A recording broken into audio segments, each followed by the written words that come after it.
आज की हमारी चर्चा का विषय है इटली का एकीकरण। ईस्वी पूर्व 27 में जूलियस सीजर ने इटली के इस क्षेत्र पर अपना आधिपत्य स्थापित किया था। तीसरी सदी में रोम पर पोप काबिज हुआ और उसके बाद लगातार पोप का अधिकार इस क्षेत्र पर बना रहा। 15वीं सदी में फ्रांस, स्पेन और बाद में ऑस्ट्रिया ने भी इटली के क्षेत्रों पर अपना अधिकार स्थापित किया या आपस में ये संघर्ष करते रहे और अलग अलग समय में अलग अलग क्षेत्रों पर इनके आधिपत्य रहे। वियना कांग्रेस में हम स्थिति देखते हैं कि इटली के क्षेत्रों पर प्रतिक्रियावादी नीति हावी हुई। मेटरनिख ने इटालियन राष्ट्रीयता की घोर उपेक्षा की। नेपल्स और सिसिली पर फर्डिनेंट शासक बना। लोम्बार्डी, वेनेशिया, हैब्सबर्ग राजवंश जो कि ऑस्ट्रिया से संबंधित था कायम हुआ। रोम पर पोप, पार्मा, मोडेना, टस्कनी, यहाँ पर भी हैब्सबर्ग राजवंश। तो 5 क्षेत्रों पर हैब्सबर्ग राजवंश काबिज हुआ। सार्डिनिया व जिनोवा को पिडमांट के साथ मिल गया। इस तरह से वियना कांग्रेस के द्वारा इस प्रकार के इटली के लिए व्यवस्था स्थापित की गई।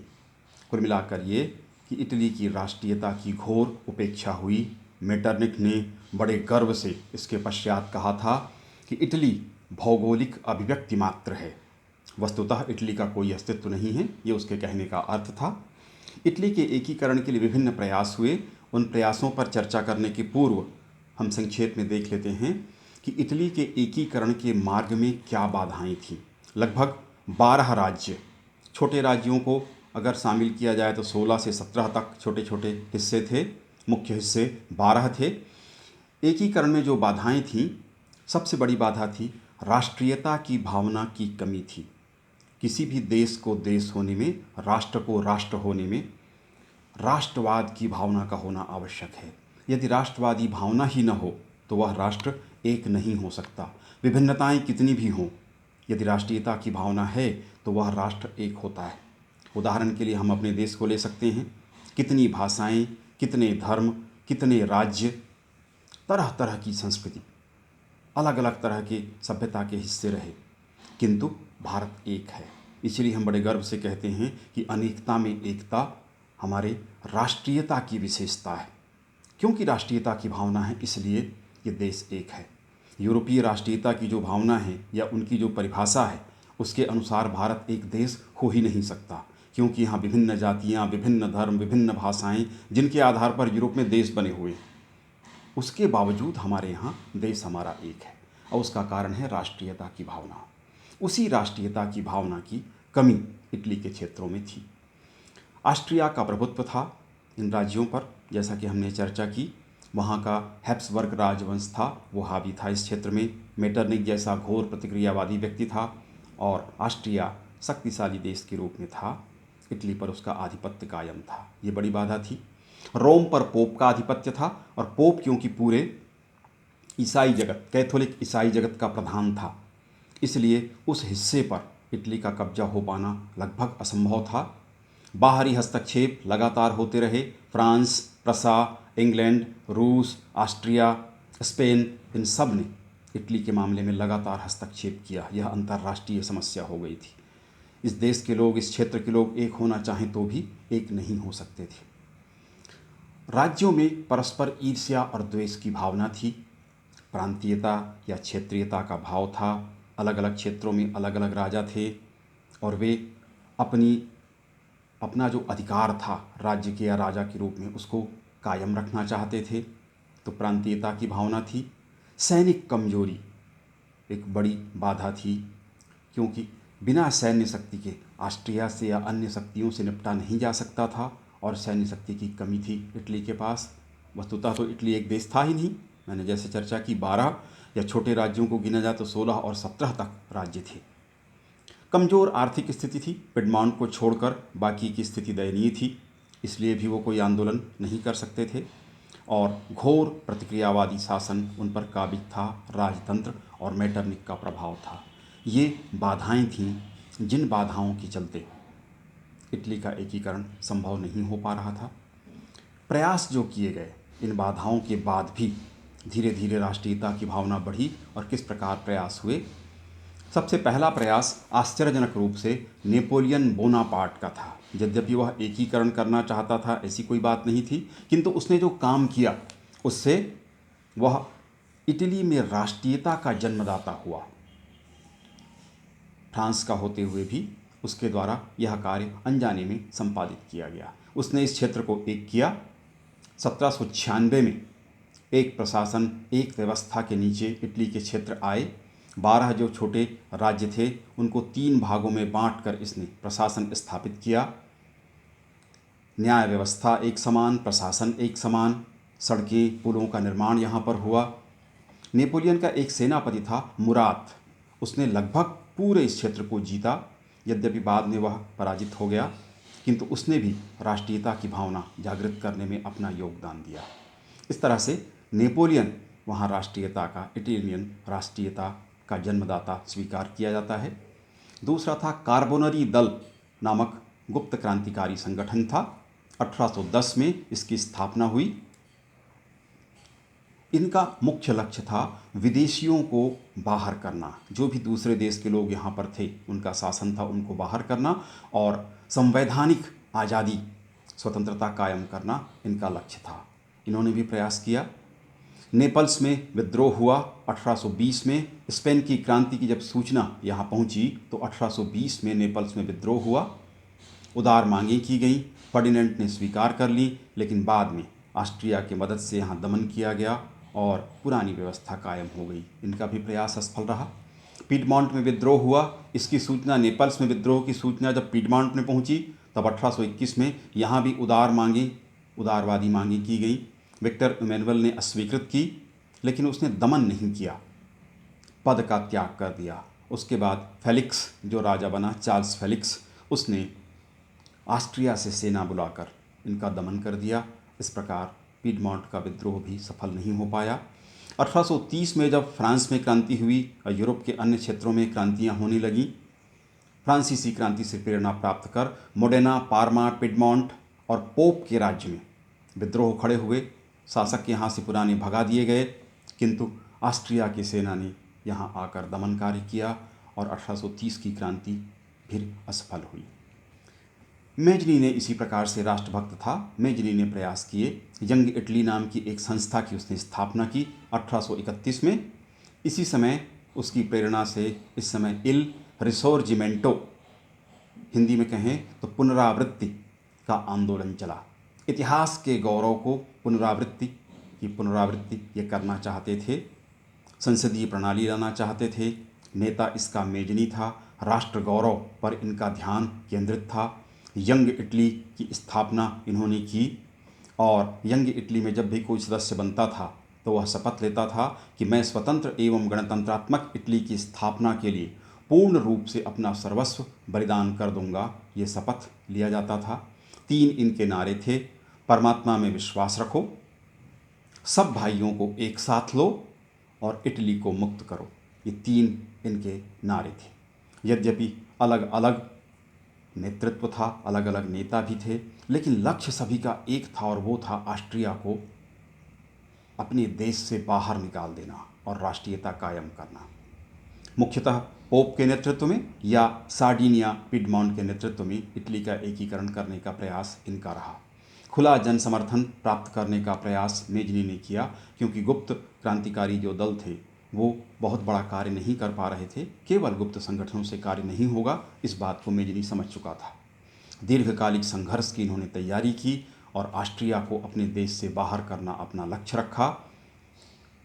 इस तरह से इनके प्रयास भी रहे, किंतु पूरी तरह से सफलता इनको भी प्राप्त नहीं हुई। यद्यपि मेजनी ने रोम में गणतंत्र की स्थापना एक बार कर दी थी, आगे हम इस पर चर्चा करेंगे, किंतु पूरी तरह सफल वो नहीं हो पाया। फिर से प्रतिक्रियावादी शासन वहाँ स्थापित हुआ। 1848 में क्रांति जब फ्रांस में हुई और उसकी सूचना ऑस्ट्रिया में पहुंची तो मेटरनिक का पतन हुआ। यह हमने क्रांति में चर्चा कर ली है। इटली में लोम्बार्डी, वेनेशिया, मिलान, वेनिस, मोडेना, पार्मा, इन सब में विद्रोह खड़ा हुआ। एबर्ट जो पिडमॉन्ट का राजा था उसने युद्ध की घोषणा कर दी 23/3/1848 को। टस्कनी, नेपल्स और पोप ने इनकी सहायता की, किंतु कुस्टोजा के युद्ध में इनको पराजित होना पड़ा, ऑस्ट्रिया से सफल नहीं हुए। रोम में जब मेजनी ने विद्रोह खड़ा किया नेतृत्व में और गणतंत्र की स्थापना कर दी, उससे एबर्ट उत्साहित हुआ, पिडमॉन्ट का राजा, और चार्ल्स एबर्ट ने पुनः विद्रोह करके युद्ध की घोषणा कर दी, किंतु नवारों के युद्ध में फिर से उसे पराजित होना पड़ा। इस प्रकार 2 बार एबर्ट को पराजित होना पड़ा, संघर्ष किया उसने, किंतु सफलता प्राप्त नहीं हुई। इस प्रकार अनेक प्रयास हुए जिनकी हमने चर्चा की, किंतु इटली का एकीकरण संभव नहीं हो पाया। असफलता के कारण क्या थे? कुशल नेतृत्व का अभाव, कुशल नेतृत्व नहीं था। इटली की सैनिक कमजोरी, सेना बहुत बड़ी नहीं थी, बहुत कुशल नहीं थी, आपस में राज्यों में एकता की कमी थी, संगठन की कमी थी। ऑस्ट्रिया की शक्ति और प्रभुत्व के सामने टिकने के लिए बृहत सेना, अनुशासित सेना और अधिक शक्ति की आवश्यकता थी, जो इनके पास नहीं था। और विदेशी शासकों का यहाँ पर शासन था, हैब्सबर्ग, बूर्बो राजवंशों का यहाँ पर शासन था, और पोप का लगातार विरोध था। वह रोम नहीं छोड़ना चाहता था, उसके साथ कैथोलिक जनता थी। ये समस्या इटली की अंतर्राष्ट्रीय समस्या हो गई थी, सभी देशों की रुचि इसमें थी, इसलिए भी संभव नहीं हो पा रहा था। और शक्तिशाली दलों का अभाव था। यंग इटली और कार्बोनरी दल थे अवश्य, किंतु वे इतने शक्तिशाली नहीं थे कि पूरे राज्य को, देश को स्वतंत्र करा सकें। ये कारण थे जिन कारणों से इनके प्रयासों में सफलता नहीं हुई।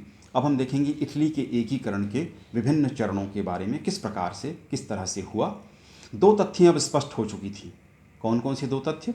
सार्डिनिया और पिडमॉन्ट के नेतृत्व में इटली का एकीकरण संभव हो सकेगा, और दूसरा, वैदेशिक सहायता आवश्यक है। काबूर ने कहा भी था कि हम चाहें या न चाहें, हमारा भविष्य फ्रांस पर निर्भर है, फ्रांस की सहायता से ही ये एकीकरण कर सकते हैं। इस बात को भी ये समझ गए थे अपने दम पर, क्योंकि सैन्य शक्ति उतनी नहीं थी और ऑस्ट्रिया की सैन्य शक्ति अधिक थी।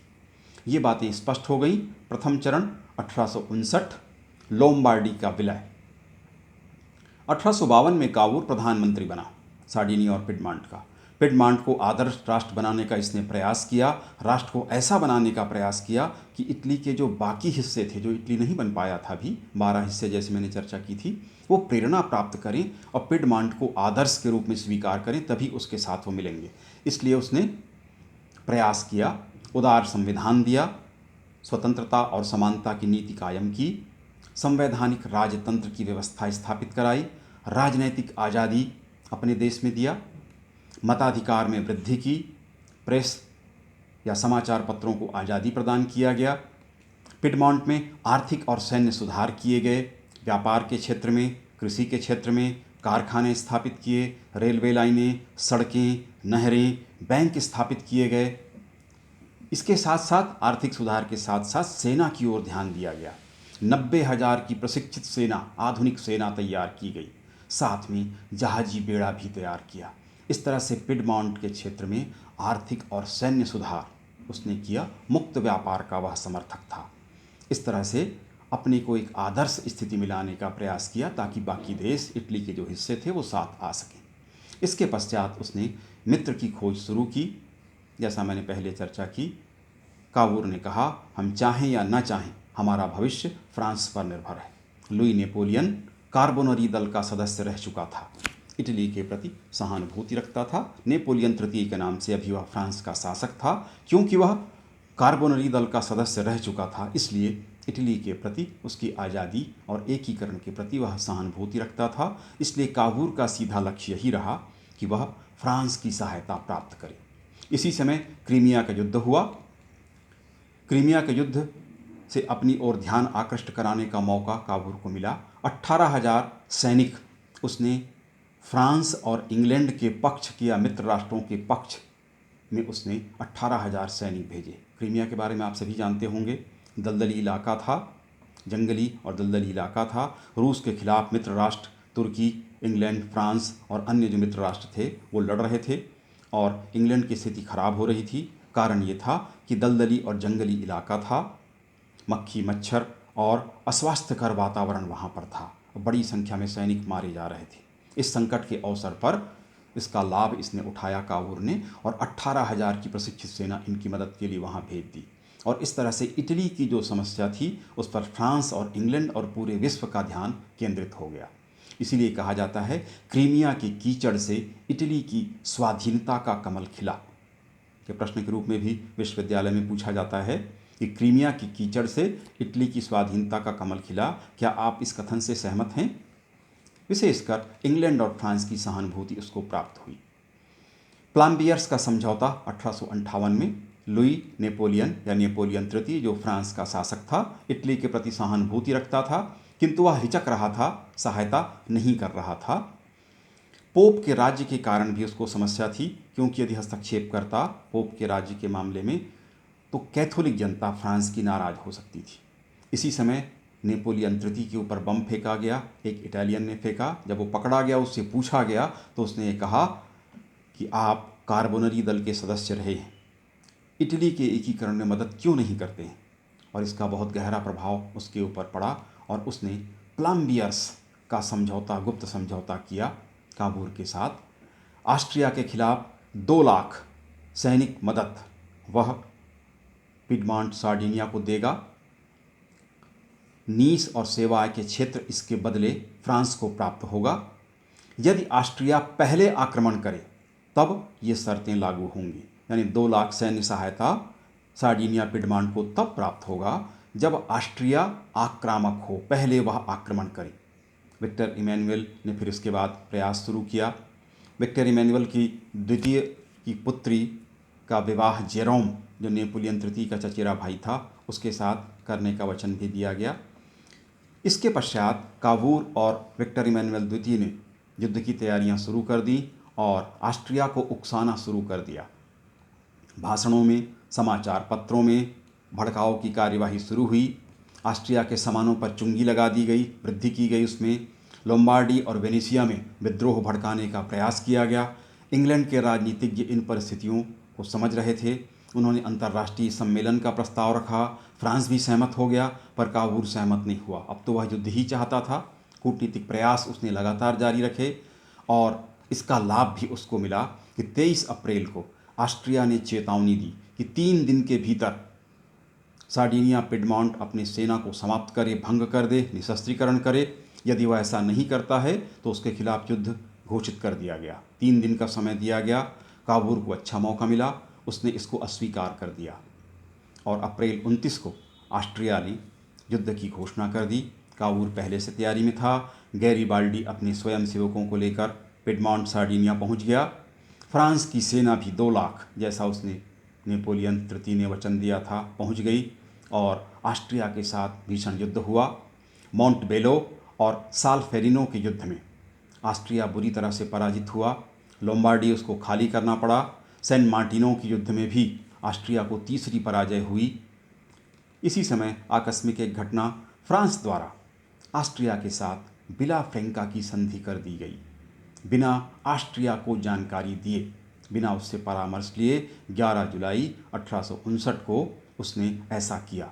फ्रांसीसी जनता असंतुष्ट थी। इस कारण प्रशा के हस्तक्षेप की आशंका बन रही थी और पिडमॉन्ट ज़्यादा शक्तिशाली अगर हो जाएगा पड़ोस में फ्रांस के तो यह उचित नहीं होगा। यह सोचकर नेपोलियन तृतीय ने अलग से ऑस्ट्रिया के साथ संधि कर ली। संधि की शर्त थी लोम्बार्डी पर पिडमॉन्ट का अधिकार होगा, लेकिन वेनेशिया ऑस्ट्रिया के पास ही रहेगा।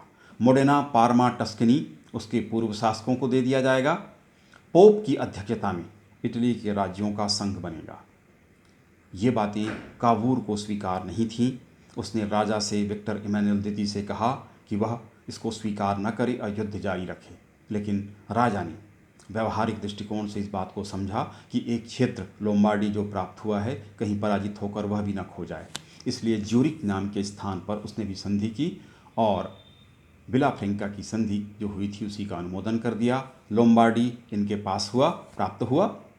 इस तरह से प्रथम चरण पूर्ण हुआ।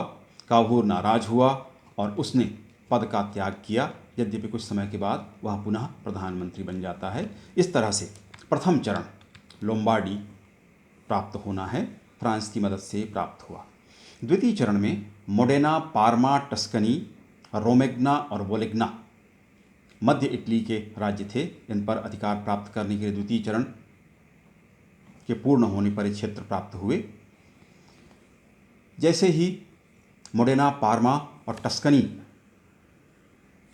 में जागृति आई, मध्य इटली के राज्य थे, इन्होंने अपने राज्यों से संबंध विच्छेद कर लिया। सार्डिनिया पिडमांट से मिलना चाहते थे। पिडमांट इनकी गुप्त रूप से मदद करता रहा। विक्टर इमैनुअल द्वितीय ने इनको अपने राज्य में मिलाने का साहस तो नहीं किया। उसका कारण था कि ऑस्ट्रिया, प्रसा, रूस, इन तीनों के हस्तक्षेप का भय था। विला फ्रैंका की संधि इन राज्यों को पुराने शासकों को सौंपने के लिए विला फ्रैंका की संधि में बात की गई थी। दो घटनाएं इस समय घटित हुई। काहूर ने पुनः प्रधानमंत्री का पद स्वीकार किया और इंग्लैंड में पामस्टन प्रधानमंत्री बन गया, जो कि इटली का समर्थक था, आज़ादी का समर्थक था, उदारवादी नीतियों का इटली में वह समर्थन करता था। काहूर ने नेपोलियन से संधि की ट्यूरिन में 1860 मार्च में। इन राज्यों का विलय, जहाँ पर विद्रोह चल रहा था, जनमत संग्रह से कराने के लिए नेपोलियन ने अपनी सहमति दे दी। इसके बदले में नीस और सेवाय के क्षेत्र फ्रांस को दे दिए जाएंगे। ये तय किया गया, जो पहले भी वचन दिया गया था, प्रथम चरण में हमने देखा था, लेकिन क्योंकि नेपोलियन तृतीय ने बीच में ही अलग से संधि कर ली थी, इसलिए नीस और सेवाय के क्षेत्र उसको प्राप्त नहीं हुए थे। जनमत संग्रह यहाँ पर कराया गया इन क्षेत्रों में, और भारी मतों के साथ इटली के मुख्य क्षेत्र से या पिडमांट, सार्डिनिया पिडमांट से मिलने के लिए इन्होंने वोट डाला, और इस तरह से इन क्षेत्रों को मिला लिया गया और दो क्षेत्र, सेवाय और नीस के क्षेत्र, नेपोलियन को सौंप दिए गए। सेवाय जो था विक्टर इमैनुअल द्वितीय जो राजा था उसकी मातृभूमि थी, और नीस गैरीबाल्डी की जन्मभूमि थी, ये फ्रांस को दे दी गई। दोनों वस्तुतः बहुत दुखी हुए। गैरीबाल्डी ने तो अपना मत भी व्यक्त किया कि उसने, काहूर ने मुझे विदेशी बना दिया अपने ही देश में, मेरी मातृभूमि को उसने बेच दिया। बड़ा दुखी हुआ, किंतु स्वीकार किया, राष्ट्र के एकीकरण के लिए आवश्यक था।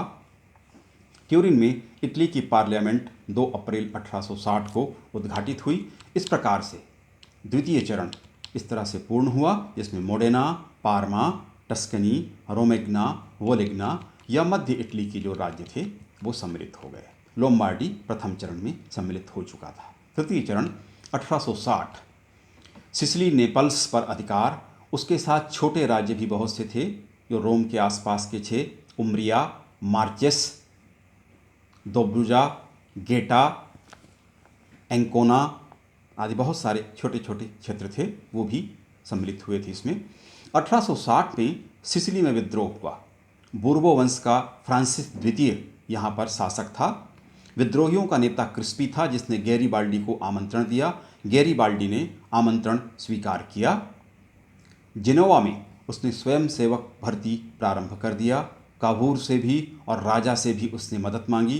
काहूर ऊपर से तटस्थ बना रहा, लेकिन भीतर भीतर उसने मदद भेजी। विक्टर इमैनुअल ने तो 30 लाख फ्रैंक गैरीबाल्डी को व्यक्तिगत रूप से प्रदान किए। गैरीबाल्डी ने सिसिली और नेपल्स में अभियान किया।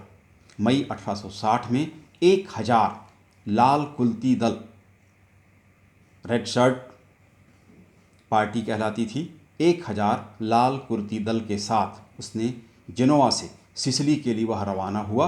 जिस प्रकार से अमेरिका में हम देखते हैं जॉर्ज वाशिंगटन ने 1000 की सेना के साथ संघर्ष किया था, ब्रिटेन को पराजित कर दिया था, उसी प्रकार से 1000 की सेना लेकर गैरीबाल्डी स्वयं सेवक लेकर वस्तुतः वह यहाँ से गया। सिसिली और नेपल्स के 24,000 सैनिक थे। 1000 और 24,000 का संघर्ष होता है और 24,000 सैनिक पराजित होते हैं, क्योंकि गैरीबाल्डी के साथ जनता भी वहाँ के साथ थी।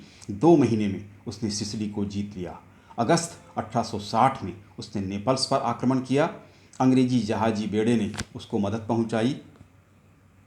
जल मार्ग से यात्रा करने पर अपने बेड़े में बिठाकर इनके सैनिकों को वहां पहुंचाया। नेपल्स की जनता ने भी उसका उत्साहपूर्वक स्वागत किया।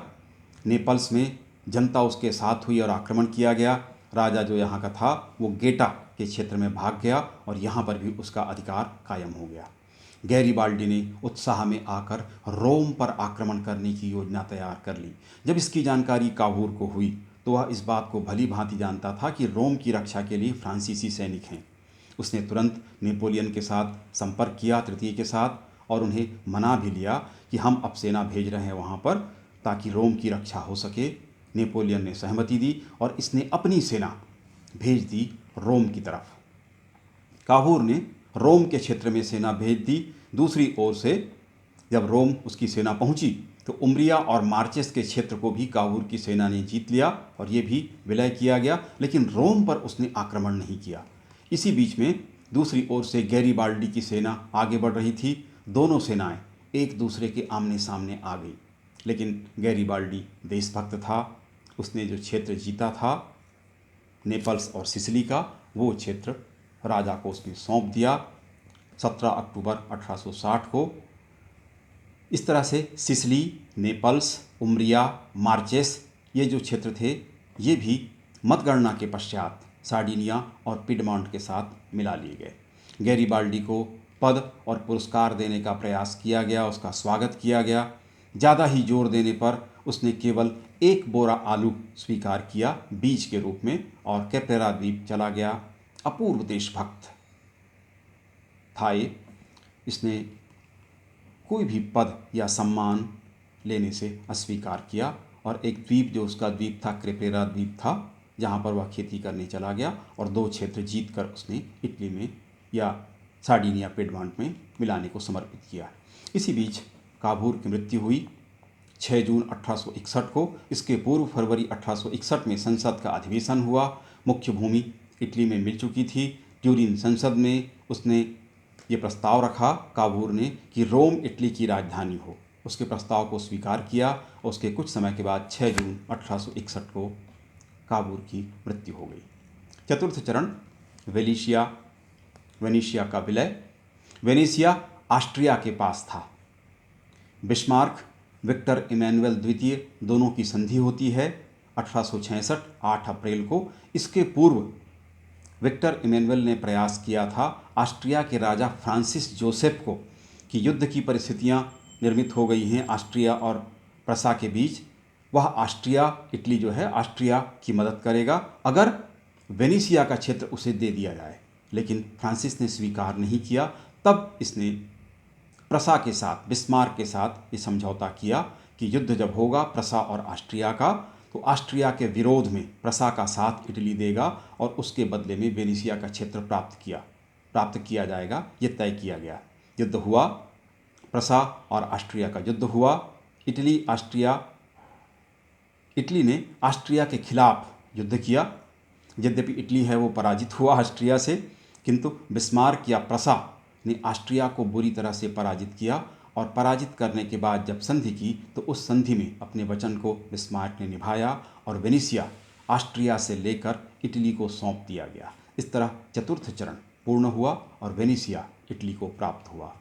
पंचम चरण या अंतिम चरण सामान्य तौर पे माना जाता है, यद्यपि इसके बाद भी छठवां चरण भी था, उसकी हम चर्चा करेंगे। रोम की प्राप्ति। विक्टर इमैनुअल पोप को समझाने का प्रयास करता है, लेकिन पोप असहमत होता है। बार बार प्रयास किया कि आप केवल धार्मिक अधिकार वहाँ पर करें, राजनीतिक अधिकार हमको सौंप दिया जाए, लेकिन उसने अस्वीकार किया। तब विक्टर इमैनुअल ने नेपोलियन तृतीय से बात की, सेना हटा लेने के लिए उससे प्रार्थना की। उसने कहा कि आगे चलकर वह रोम से अपनी सेना वापस हटा लेगा, उसके लिए उसने सहमति दी। तुरंत तो उसने नहीं हटाया, किंतु उसने वचन अवश्य दिया। इस बीच में गैरीबाल्डी ने 2 बार उत्साहित होकर रोम पर आक्रमण किया और फ्रांस की सेना सामने आने से उसे पराजित होना पड़ा। 2 बार उसने प्रयास किया। गैरीबाल्डी ने अपने द्वीप को छोड़कर, राष्ट्रभक्त था, चुप नहीं बैठ सकता था। 2 बार उसने रोम पर आक्रमण किया, किंतु वह सफल नहीं हो पाया। इस बात को विक्टर इमैनुअल पहले से ही जानता था। 1870 में प्रसा और फ्रांस में तनाव की स्थिति निर्मित हो गई और इस समय जैसा कि वचन उसने दिया था, अपनी सेना रोम से उसने वापस बुला ली। अवसर आते ही विक्टर इमैनुअल ने अपनी सेना रोम भेज दी और पोप की सेना सामान्य प्रतिरोध के बाद पराजित हुई और 20/9/1870 को रोम पर इनका अधिकार कायम हुआ। विक्टर इमैनुअल ने कहा कि अब हम रोम आ गए हैं और हम यहीं निवास करेंगे, यहाँ से हम कहीं नहीं जाएंगे, और रोम को उन्होंने अपनी राजधानी घोषित कर दिया। जैसा कि सामान्य तौर पे किताबों में आपको मिलेगा 5 चरणों की बात होती है, लेकिन मैं छठे चरण की बात कर रहा हूँ। प्रथम विश्व युद्ध के पश्चात कुछ क्षेत्र थे जो अभी भी ऑस्ट्रिया के पास थे, वो प्रथम विश्व युद्ध के बाद 1919 में ऑस्ट्रिया के साथ जो संधि हुई थी वो सेंट जर्मन की संधि कहलाती है। उस संधि के द्वारा 3 क्षेत्र थे जो उसके पास थे, ऑस्ट्रिया के पास, वो इस संधि के द्वारा इटली में मिलाए गए थे। उसमें था दक्षिण टाइरोल, ट्रेंटिनो और ट्रिस्टी, ये 3 क्षेत्र 1919 में सेंट जर्मन की संधि प्रथम विश्व युद्ध के पश्चात ऑस्ट्रिया के साथ मित्र राष्ट्रों ने की थी। उसमें ये 3 क्षेत्र दक्षिण टाइरोल, ट्रेंटिनो और ट्रिस्टी के क्षेत्र प्राप्त हुए थे।